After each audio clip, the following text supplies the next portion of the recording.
Hello everyone, welcome back to my channel Math Champion by Abha Sharma. So today we have to start new chapter, that is linear equation in one variable.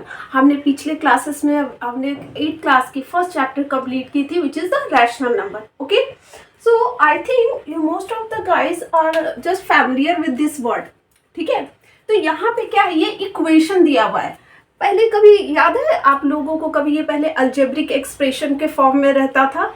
जैसे algebraic expression क्या होता है और equation क्या होता है, ये आप कुछ एग्जांपल से समझ सकते हैं. For example like x plus 2. Okay, तो ये अगर ये सिर्फ इतना ही दिया हुआ है तो इसको क्या बोलेंगे, इसको एक्सप्रेशन बोलेंगे. ओके, अगर यहाँ पे x प्लस 2 इक्वल टू 1 दिया रहता, इसको क्या बोलेंगे, इसको हम लोग बोलेंगे इक्वेशन. ठीक है, वाई इक्वेशन, बिकॉज ये जो है ना equal sign, due to this one only we have to call it as a equation, linear equation. But यहाँ पे ये इक्वेशन है, बट क्या ये लीनियर इक्वेशन है, तो ये जानना बहुत जरूरी है. लीनियर इक्वेशन क्या होता है, जिसमें कि you know ना what is constant, what is variable. Constant means if it is exist only number. Variables means if any number unknown value. ठीक है, like x y z. अगर कोई भी x y z से डिनोटेड किसी भी expression में है तो हम उसे वेरिएबल कंसीडर करते हैं. तो यहाँ पे ये x वेरिएबल है, ये कांस्टेंट है, ये भी कांस्टेंट है. इन दो सबका कॉम्बिनेशन जो है वो कहलाता है एक्सप्रेशन. और अगर इनके बीच में कोई इक्वल साइन आता है उसको कहते हैं इक्वेशन. ठीक है, बट ये लीनियर इक्वेशन है कि नहीं, इसके लिए आते हैं एक कंडीशन पे. लीनियर इक्वेशन की कंडीशन क्या होती है, सेम टाइप ऑफ वेरिएबल रहे, सेम टाइप ऑफ वेरिएबल होना चाहिए. दूसरी, हाईएस्ट पावर 1 होना चाहिए. ठीक है, highest exponent, highest power should be 1, should be 1. अब यहाँ पे देखो, यहाँ पे वेरिएबल्स कितने, एक ही वेरिएबल्स है. ठीक है, बट इनकी पावर क्या है, अगर कोई पावर नहीं है तो बाय डिफॉल्ट ये 1 काउंट होता है. तो yes, it is linear equation. But क्या ये लीनियर इक्वेशन है, like y square plus y plus 3 equal to 2, क्या ये लीनियर इक्वेशन है? नहीं है. क्यों? देखिए, एक कंडीशन तो आपका करेक्ट हो रहा है, सेम टाइप ऑफ वेरिएबल है, y प्लस यहाँ भी y है, यहाँ भी y है, मतलब सेम वेरिएबल है. बट यहाँ पे ये दूसरा कंडीशन जो है वो फुलफिल नहीं हो रहा है, क्योंकि यहाँ पे हाईएस्ट इसकी पावर 1 है बट इसकी पावर 2 है. बट लीनियर इक्वेशन में मैं बोल रही हूँ. ठीक है, मैं और किसी इक्वेशन की बात नहीं कर रही हूँ. तो इस केस में ये लीनियर इक्वेशन नहीं है, नॉट लीनियर इक्वेशन. ठीक है, दूसरा एग्जाम्पल मैं ले रही हूं. अगर x plus 3 equal to 2x, क्या ये लीनियर इक्वेशन है? डेफिनेटली है, सेम टाइप ऑफ वेरिएबल है. वेरिएबल्स मतलब जहां पे भी लेटर्स में डिनोट कर रही हूँ कोई भी मैथ्स के इक्वेशन में, उसको हम वेरिएबल्स बोलेंगे, मतलब इनकी वैल्यू हमको फाइंड आउट करनी है. ठीक है, हम लीनियर इक्वेशन क्यों यूज करते हैं या सिंपल इक्वेशन क्यों यूज करते हैं? सिंपल अननोन वैल्यू को फाइंड आउट करने के लिए, राइट. तो ये मेन पर्पस है इस चैप्टर का कि हम लीनियर इक्वेशन यूज करें अननोन वैल्यू को फाइंड आउट करने के लिए. तो यहाँ पे लीनियर इक्वेशन है बिकॉज इसकी भी पावर 1 है, इसकी भी पावर 1 है. तो मुझे लगता है कि आप लोग को लीनियर इक्वेशन क्या है ये बहुत अच्छे से समझ में आ गया होगा. चलिए चलते हैं इसके कुछ कॉन्सेप्ट पे,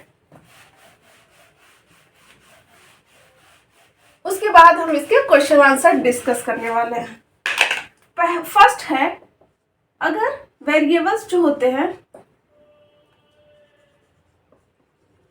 ऑन वन साइड, ठीक है, वेरिएबल्स मतलब letters, unknown value, like x plus 2 equal to 3. अब यहाँ देखिए, एक ही साइड में ये x है ना, कोई इधर तो RHS साइड में तो कोई x वैल्यू है नहीं. तो इस तरह के कंडीशन को हम कैसे सॉल्व कर सकते हैं? ठीक है, तो यहाँ दो मेथड है. लेकिन अब लोग क्या करते हैं ना, अब लोग ट्रांसपोज मेथड ज्यादा यूज करते हैं. व्हाट इज ट्रांसपोज मेथड, मैं बताती हूँ. ट्रांसपोज मेथड में क्या होता है, आपका जो साइन होता है ना, जब भी कोई LHS You know that this part is LHS and this part is RHS. तो जब भी कोई LHS to RHS या RHS to LHS में कोई अगर नंबर शिफ्ट हो रहा है तो नंबर चेंज नहीं होता, उसका साइन चेंज होता है।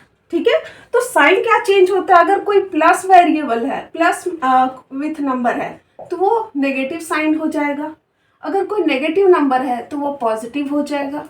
ठीक है, बट हाँ, अपोजिट साइड जाने के बाद कोई मल्टीप्लिकेशन है तो वो डिवीजन हो जाएगा विथ नंबर। अगर कोई डिवीजन है तो वो मल्टीप्लाइड विथ अपोजिट नंबर हो जाएगा। ठीक है, तो ये बहुत ज़्यादा इम्पॉर्टेंट है, इसको रट लो। कुछ नहीं, positive number become negative, negative number become positive, same multiplication will be division, division will be multiply. तो हम इसको कैसे करते हैं? हम इसको सॉल्व कर सकते हैं इस मेथड के थ्रू। अब देखिए, ये हम क्यों यूज कर रहे हैं? अननोन वैल्यू फाइंड आउट करने के लिए। और अननोन वैल्यू कौन है? X, correct. ये सब के नंबर तो फिक्स है, हम जानते हैं। तब देखिए, हम कोशिश करेंगे कि जितने भी वेरिएबल्स के साइड्स जो भी नंबर है उस सबको हटा दें। ठीक है, तो यहाँ पे हम ये के नंबर कैसे हटा सकते हैं? इसको इस साइड शिफ्ट करके, करेक्ट। तो अगर ये 2 यहाँ पे शिफ्ट होगा तो साइन क्या रहेगी? यहाँ पे इसके आगे कौन साइन है ये मैटर करता है, आगे इसके प्लस साइन है। प्लस साइन जाएगा तो क्या होगा? वो माइनस हो जाएगा। ये नंबर पहले आपको लिखना है और उसके बाद जो शिफ्ट करेंगे उसका नंबर लिखना है। तो 2 तो सेम रहेगा बट इसकी साइन चेंज हो जाएगी। हो गया, प्लस बिकम माइनस, है ना। ये पॉजिटिव नंबर हो गया तो ये बिकम नेगेटिव। अब देखते हैं, 3 माइनस 2 इक्वल टू 1, मतलब एक्स की वैल्यू क्या हो गई यहाँ पर? 1। ठीक है, तो ये तो हम ट्रांसपोज मेथड से यूज कर सकते हैं, बहुत ही आसान होता है। दूसरा मेथड होता है ना कि bye adding here 1 minus 2 then adding here also minus 2 because you need to remove extra numbers from variable side, okay, and all variables in LHS। तो मैं बोलती हूँ कि आप ट्रांसपोज मेथड यूज करो। आजकल की डेट में सब ट्रांसपोज मेथड ही यूज कर रहे हैं, एलिमिनेटिंग मेथड का कोई यूज नहीं हो रहा है आजकल। तो ये 1 कंडीशन है। अब बेटा ये आप लोग याद जरूर कर लेना, अगर वेरिएबल्स ऑन अदर साइड, अगर दोनों साइड रहा तब क्या कंडीशन है? On both side. उस केस में क्या कंडीशन हम कैसे सॉल्व कर सकते हैं? For example, it is a 2x plus 3 equal to x plus 2। ठीक है, अब यहाँ पे क्या कंडीशन? यहाँ भी वेरिएबल्स है, यहाँ भी वेरिएबल्स है, तो हमें कैसे पता चलेगा कि किस वेरिएबल्स को हम कहाँ पे शिफ्ट करना चाहिए? तो पहली बात दिमाग में याद रखो, दिमाग में बस ऐसे बना लो, ऐसा कोई रूल नहीं है कि जितने भी वेरिएबल्स है ना उसको लेफ्ट साइड खिसकाओ, जितने कांस्टेंट टर्म है उसको राइट साइड खिसकाओ। ठीक है, तो लेफ्ट ऑलरेडी एक है 2x, बस इसको चेंज कर सकते हैं। ऐसा रूल दिमाग में बना लो तो तुम्हारे लिए इजी हो जाएगा। तो हम जब इसको शिफ्ट करेंगे तो हमें ट्रांसपोज मेथड हम कर रहे हैं। ट्रांसपोज मेथड मतलब शिफ्ट करना। ठीक है, तो जब ये यहाँ पर आएगा, यहाँ अगर यहाँ कोई साइन नहीं है तो इसको हम पॉजिटिव ही साइन मानेंगे, मीन्स प्लस साइन। तो जब ये यहाँ पे शिफ्ट हो रहा है तो साइन क्या हो जाएगी? साइन चेंज हो जाएगी, नेगेटिव हो जाएगी, 2x माइनस एक्स। ठीक है, अब ये भी, ये नंबर कांस्टेंट को सब राइट साइड करो, वेरिएबल्स को सब लेफ्ट साइड करो। देखो, ऑल वेरिएबल्स को should be left side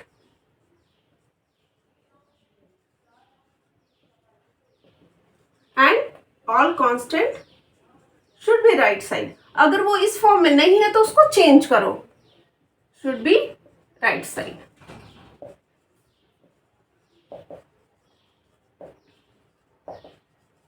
ठीक है, तो ये कांस्टेंट हो गया, इसको राइट साइड होना चाहिए। ये कंडीशन दिमाग में रखो, अगर वेरिएबल्स दोनों साइड है तो ये कंडीशन अप्लाई करने की कोशिश करो कि वेरिएबल्स को लेफ्ट साइड करो, उसको राइट साइड करो। तो ये 2 पहले, ये 2 ऑलरेडी है यहाँ पे, इसको पहले लिखना। ठीक है, ये नहीं कि पहले इसको लिखना, तो उससे कंफ्यूजन हो जाएगा तुम लोगों को। ये +3 है, ये बिकम -3 हुआ। ठीक है, अब यहाँ देखिए 2x minus x, x 2 minus 3 या 3 बड़ा है। ठीक है, तो ये -1 हुआ, ये आपका आंसर हो गया। और ऐसे भी सोच लीजिए, बाय डिफॉल्ट डिफरेंट साइन है तो सब्ट्रैक्शन ही करना है और sign according to large number करना, तो ये हमारा आंसर हो गया। तो इस तरीके से आप इसको सॉल्व कर सकते हैं। तीसरा टाइप है क्रॉस मल्टीप्लिकेशन।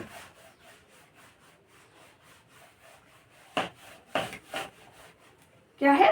Cross multiplication. कब हम क्रॉस मल्टीप्लीकेशन यूज करते हैं? क्रॉस मल्टीप्लीकेशन क्या होता है? सपोज अगर कोई फ्रैक्शन के फॉर्म में लाइक न्यूमरेटर एंड डिनोमिनेटर के फॉर्म में है, वैसे इक्वेशन को हम हमेशा क्रॉस मल्टीप्लीकेशन के थ्रू पहले उसको सॉल्व करते हैं नॉर्मल लीनियर इक्वेशन के फॉर्म में लाने के लिए। कैसे? देख लो, 2x + 2 अपॉन 3x + 4, ठीक है, इक्वल टू 2/3। अगर इस तरीके, ये तो लीनियर इक्वेशन थोड़ा सा अजीब लग रहा है ना, एक लाइन में नहीं है, तो ये न्यूमरेटर और डिनोमिनेटर के फॉर्म में है।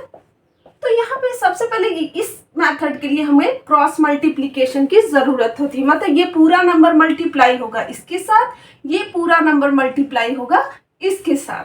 कैसे? देखते हैं।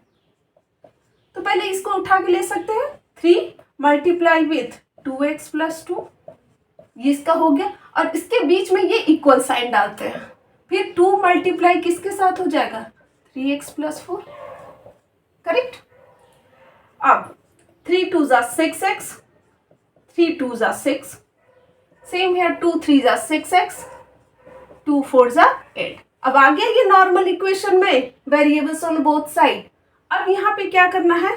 ओहो, मैंने गलत थोड़ा सा इक्वेशन, किसी को मुझे बड़ा करना पड़ेगा, ये नंबर मुझे बड़ा करना पड़ेगा। I am so sorry. 4, ठीक है, वरना 6x पूरा कैंसिल हो जा रहा है। 12x + 16, ठीक है। अब देखिए, अब वेरिएबल्स को पहले ट्राई करो, वेरिएबल्स को लेफ्ट साइड लाने की। तो ये 6x ऑलरेडी है, ये पॉजिटिव 12x है, यहाँ गया -12x हो गया, ठीक है, पॉजिटिव बिकम नेगेटिव। और यहाँ ये 16 एज इट इज है, राइट में, जो राइट में है, जो होना चाहिए उसको पहले ही आप लिख लो। ये जाएगा यहाँ पे 6, करेक्ट। अब ये देखिए, ये साइन बड़ा है ना, तो ये -6x होगा। कोई प्रॉब्लम नहीं है, कभी मत डरना कि ये माइनस साइन आ रहा है, मेरा आंसर रॉन्ग होगा कि क्या, कभी मत घबराना। यहाँ पे 16 - 6 इट इज 10। अब यहाँ देखिए, यहाँ एक साइन है ना, तो इसको हम ऐसे भी, अब देखिए ये मल्टीप्लाई, ये -6 इज मल्टीप्लाइड विथ x है। हमें क्या बोला? हमें अननोन वैल्यू फाइंड आउट करने के लिए जो भी वेरिएबल्स के साथ जितने नंबर होते हैं सबको रिमूव करना है, ठीक है। तो ये नंबर तो रिमूव हो गया, बाकी कोई नंबर नहीं है, बट ये एक नंबर मल्टीप्लाइड है ना x के साथ, तो मैंने क्या बोला था? मल्टीप्लाई बिकम डिविजन, है ना। तो ये 10 हो गया, और ये -6 मल्टीप्लाइड विथ x है, तो -6 यहाँ पे डिवाइड कर दो। 2 3 = 6, 2 5 = 10। तो यहाँ पे 5/-3 लिखो या -5/3। एक साइन है नेगेटिव, तो उसको कहीं भी ऊपर नीचे लिख सकते हैं, बट ये स्टैंडर्ड फॉर्म होता है ऊपर लिखने के लिए। तो ये रहा आपका आंसर, ठीक है।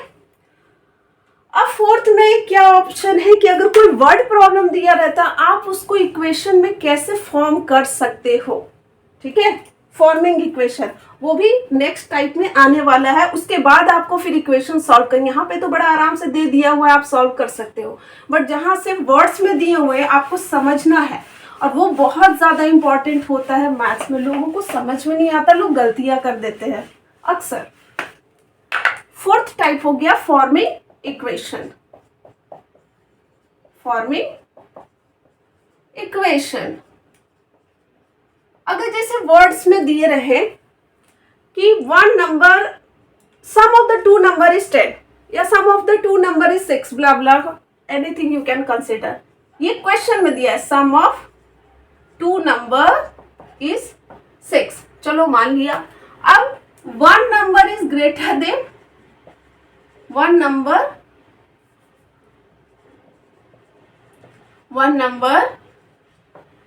या ऐसे लिख सकते हैं one number is 2 times greater than, या one number is 2 times of second number, ये भी लिख सकते हैं। ये तो कोई भी नंबर हो सकता है। अब इसको इक्वेशन फॉर्म में कैसे लिखेंगे? अगर ये पूछा find the number, okay, find the number, तो पहले तो मुझे इक्वेशन फॉर्म आना चाहिए फाइंड नंबर्स, ठीक है। ये मैं एक छोटा एग्जांपल बता रही हूँ, आगे इसके वर्ड्स प्रॉब्लम बहुत सारे आने वाले हैं, तो उसको हम एक एक करके देखेंगे। तो पहले तो यहाँ देखिए, वन वेरिएबल ही हमें कंसीडर करना, अगर x है तो हमें दूसरा नंबर भी x ही कंसीडर करना है, बट कैसे? सम ऑफ टू नंबर तो हो गया आपका 6, चलिए मान लिए 1 नंबर, ये हो गया number 1 plus number 2, sum of number क्या हो गया 6 हो गया। बट क्या है condition, 1 number is 2 times of second number, मतलब अगर सेकेंड नंबर हमारा x है, ठीक है, तो दूसरा पहला नंबर क्या होगा हमारा 2 टाइम्स ऑफ सेकेंड नंबर, है ना, 2 times of second number means 2 times of second number, second number हम x है तो ये हमारा 2x हो गया। अब इसको इक्वेशन फॉर्म में लिख सकते हैं, x plus 2x equal to 6। अगर यहाँ नंबर की वैल्यू पूछ रही है आप इक्वेशन सॉल्व कर दो फिर पुराने अकॉर्डिंग, ठीक है। तो ये पहला नंबर की वैल्यू हो जाएगी, दूसरे नंबर की वैल्यू इसको 2 टाइम्स मल्टीप्लाई कर देना आप, ये दूसरे नंबर की वैल्यू हो जाएगी। तो इस तरह से हम लोग अब नेक्स्ट क्लास में हम इसके क्वेश्चन आंसर डिस्कस करने वाले हैं। तो प्लीज आप लोगों को अगर कभी कहीं भी डाउट हो तो प्लीज मुझसे पूछिए, मेरे कमेंट सेक्शन पे कमेंट जरूर कीजिए। Okay, bye, thank you.